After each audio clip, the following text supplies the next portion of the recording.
On the 4th of March, there was a terrible accident that happened in Talegaon village, and it happened close to Morals Legacy complex, which is right in Talegaon. House help who was traveling back from his shift along with his other mate on the cycle was hit by a Skoda driver who was on alcohol, and previous to that, near Copperleaf 2, he hit two bikers and then he hit the cycle person who fell on his windshield and then fell in the gutter.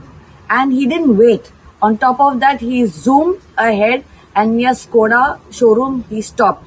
And when those bikers who hit earlier, when they went to check, they noticed that because of a tire puncture, he had stopped. That person was seriously injured and was admitted in the hospital at GMC. He went into coma and last night he passed away. The whole family is very upset because he was just a 37-year-old person. His wife is around 35 years old. They have 5 children back home and they were very hard-working husband and wife who were working hard to send the money to their family. People leave their homes and come down to go out to work, but when rash driving as well as on alcohol, when people drive here in Goa, this is something that needs to look into and given serious thought and also hold accountable for the same. So my request to the police is to investigate. No doubt, it was told to me by PSI Manjunath at that night only released out on bail. Tim's family was not intimated that he was released out on bail. This is something that has to be informed.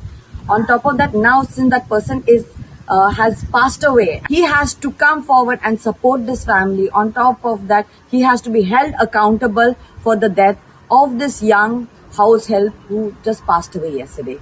I would request also the government to look into it, especially the Home Minister. This rash driving, alcohol driving is on a rise, and also to monitor everyone whose vehicles who do not have the insurance. Apparently, last 3 years he has not paid his insurance too. The FIR is right now with me. So this is something, is a serious matter, and request the family who have caused this accident to please be serious about it.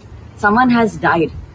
Please don't take this lightly. You have to come here, reach out to the family, whatever way you can, because they are poor and they need your help. And requesting the police to look into this, and this family requires as much as justice as possible. Thank you.